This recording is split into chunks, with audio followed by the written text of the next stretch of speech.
আরে জয়দা কি করতেছেন ভাই ক্যাবিনেট দেখাচ্ছি। Robot cabinet. এরকম ঘুরে কেন ভাই এটা ঘুরে কেন, কারণ এটা রোবোটিক সিস্টেম, নিচে চাকা আছে, ডোরগুলা ভাই ভিতরের দিকে চলে যায়। ওরে ভাই চলে গেল।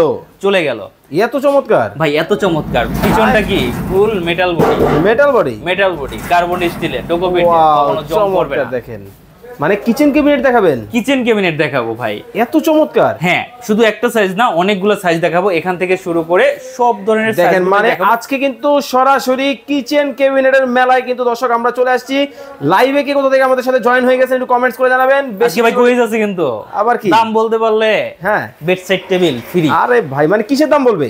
এই ক্যাবিনেটের দাম যদি বলতে পারে, বেডসাইড টেবিল ফ্রি। ওকে দর্শক, লাইভে আছেন যারা, ধোমায়া কমেন্ট করতে হবে, ধোমায়া শেয়ার করতে হবে। কমেন্টে যদি এই ক্যাবিনেটের প্রাইস বলতে পারেন, এই টেবিল কিন্তু চলে যাবে আপনার বাসায় ফ্রিতে। ফ্রিতে আসলেই আসলেই। ওকে, নাইমুল ইসলাম দুর্জয় ভাই আছেন আমাদের সাথে লক্ষ্মীপুর থেকে, মালয়েশিয়া থেকে যুক্ত হয়ে গেছেন রিয়ামণি। এই ক্যাবিনেটের প্রাইস হতে পারে 32,000 টাকা। দর্শক ধোমায়া কমেন্ট করতে থাকেন, ধোমায়া শেয়ার করতে থাকেন। ভাই তেলাপোকা ডুবে না তো? ভাই পিছনটা দেখেন, তেলাপোকা ডুবে তো পিছনটা ফাঁকা তো থাকতে হবে। আচ্ছা আচ্ছা আচ্ছা, কোনো ফাঁকা নাই, কোনো ফাঁকা নাই, কোনো ফাঁকা নাই। এতটাই চমৎকার। তারপর আপনার বাসা ছোট ভাই 22 ইঞ্চি, এটা কিন্তু 22 ইঞ্চি চার থাক। আচ্ছা 32 ইঞ্চি চার থাক লাগবে। এটা নিয়ে কুইজ কিন্তু চলতেছে, এটা একটু রেখে দেন, আমরা বাকি ডিজাইনগুলো আপনাদেরকে দেখাবো। ধোমায়া কমেন্ট করেন এটার প্রাইস।